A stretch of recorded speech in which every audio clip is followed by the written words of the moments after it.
infestação é quando um demônio possui um objeto, ou um local, ou um animal. A gente vê isso retratado no filme, como por exemplo em Annabelle. Eu acho que muitos de vocês já assistiram.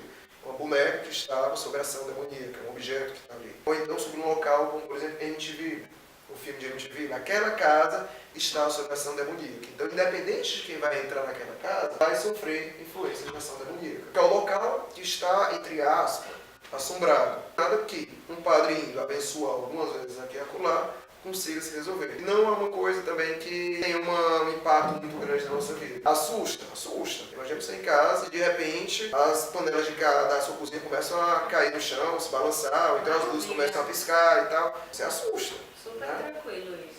Pois é. Se aqui em casa eu ia ficar assim tranquilo. Aconteceu, é pra entrar em desespero? Não. Pode chorar? Não. Pode chorar, não, que eu choraria. Tenha fé. Se você é de Deus, tenha fé. Mas reze e busque, quanto antes, chamar um padre para ir lá e abençoar a sua casa. Outra possível é o que eles chamam de, às vezes, vexação ou influência. Eu vou tratar de influência. E a influência ela pode ser interna ou externa. A influência externa é o seguinte: eu estou sofrendo influência externa, vamos supor. Aonde eu vou, vão ter sintomas me cercando.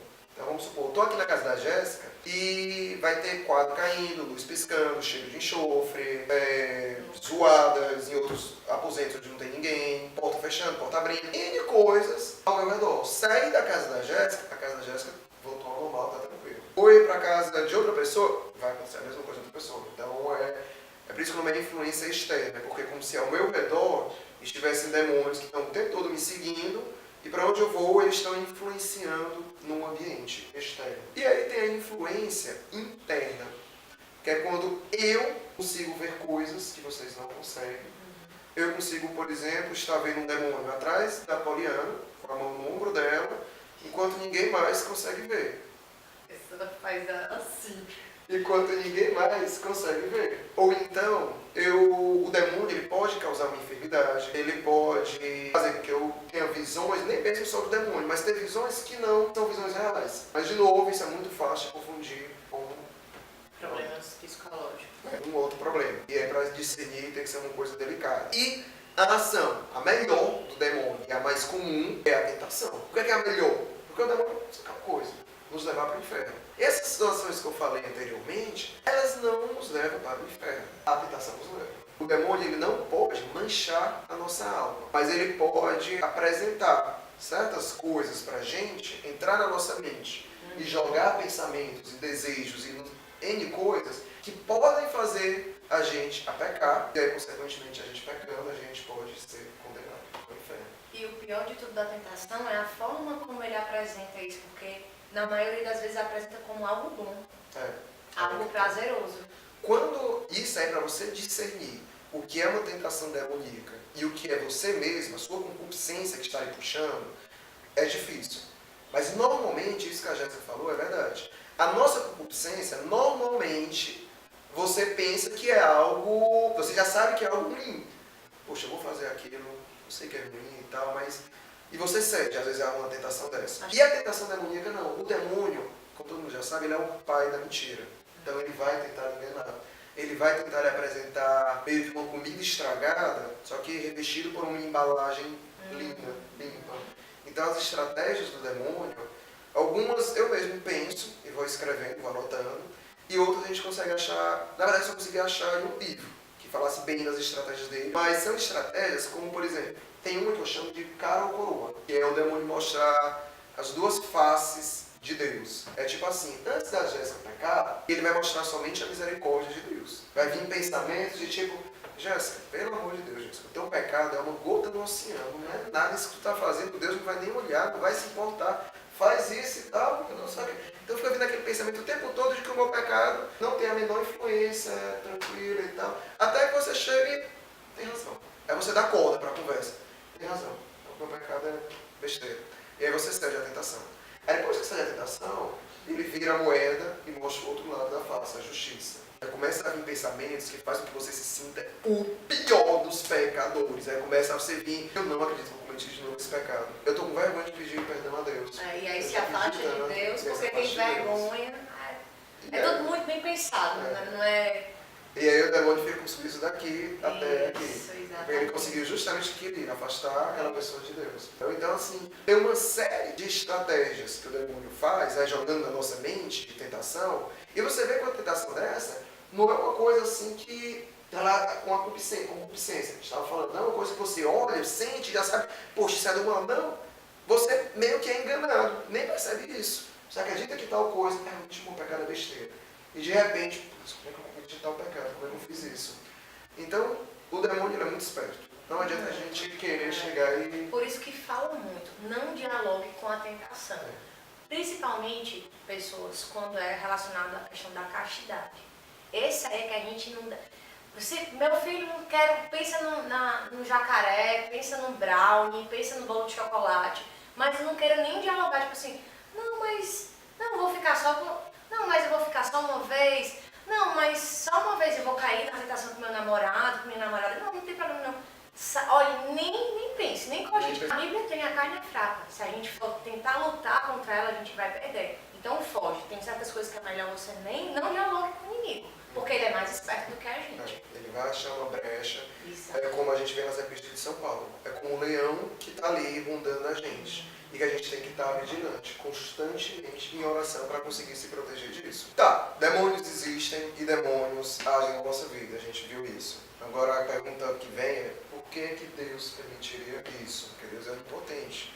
Então Deus poderia nos instalar de Deus, simplesmente dizer, não, nenhum demônio encosta nos filhos e pronto. Sabe uma resposta muito boa? Livro de Jó. A gente vê no começo do livro de Jó, Deus dialogando com o demônio e meio que combinando. E meio que bem a grosso modo falando, Deus chegando e falando, age na vida do meu filho, eu quero ver se tu consegue derrubá-lo. Assim, eu poderia dar N respostas do porquê que Deus permite, mas a principal é provação. Para a gente conseguir provar a nossa fé. Nós somos fiéis, nós amamos a Deus, independente do que a gente venha a passar. E Vitor, como é que a gente consegue se proteger? Estou com tremendo de medo, já peguei 10 crucifixos, estou enrolado no lençol aqui, rezando 10 Ave-Marias. Primeiro, busca da santidade. Quanto mais a gente busca a santidade, mais a gente se aproxima de Deus e, consequentemente, mais a gente está se afastando do demônio. Segundo ponto, aconteceu alguma coisa. Minha casa teve infestação, possessão, como a gente falou anteriormente no vídeo. Possessão, vai atrás do exorcismo. Tentação, oração. Foge, não dialoga, foge da tentação. Infestação, alguma outra coisa, oração de libertação. Vai atrás de ministérios responsáveis por isso, ou de sacerdotes que também têm um dom para isso. E eles conseguem.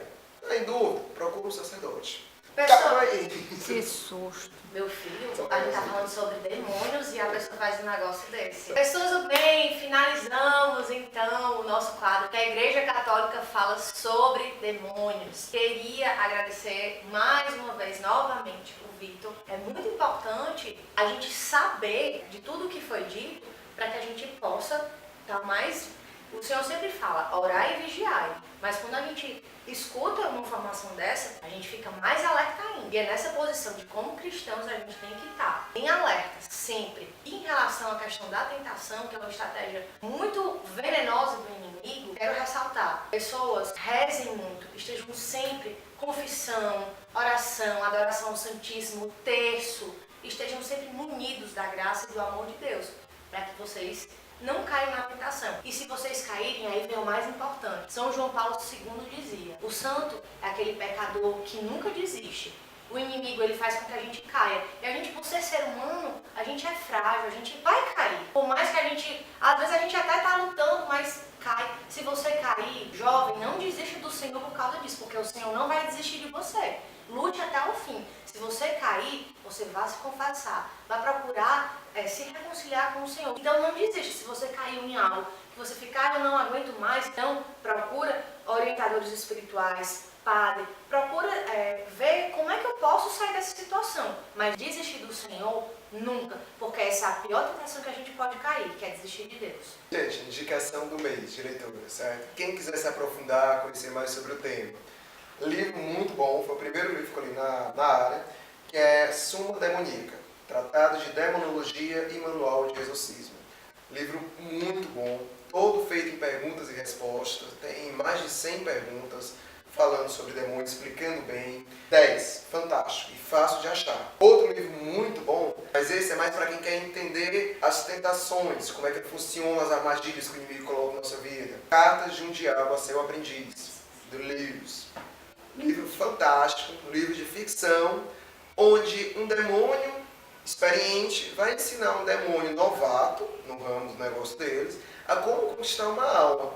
E aí ele explica várias armadilhas, várias coisinhas que o demônio pode fazer. Então, é fantástico. Você lê esse livro e você começa a... Eu já passei por isso. Ou então, eu passo por isso constantemente, eu sinto isso, quer dizer que isso pode... Faz sentido o demônio querer isso. Então, você começa a se ligar. Isso é muito bom. E outra coisa, para finalizar, eu queria deixar aberto um convite. No segundo semestre, agora de 2018, eu vou abrir um curso de demonologia. Para a gente estudar mais, conhecer mais sobre os demônios, a ação deles, reconhecer como é que a gente pode se proteger, como é que a gente vence esse combate espiritual, vivenciar a tentação e saber lidar com a tentação. Então, quem tiver interesse, é só conversar com a Jéssica, pegar o meu contato e vir falar comigo. Todos serão bem-vindos, independente da idade, da comunidade, onde quer que seja, para a gente conversar e conhecer mais inimigo. Porque uma coisa é verdade, Jéssica, a gente está em guerra. Tem o pessoal lá de cima e o pessoal lá de baixo lutando pela nossa alma. E numa guerra é fundamental a gente conhecer as estratégias do nosso inimigo. E é isso, só lembrando que o curso é em Fortaleza, tá bom, pessoas? Porque a gente é de Fortaleza. Beijo grande,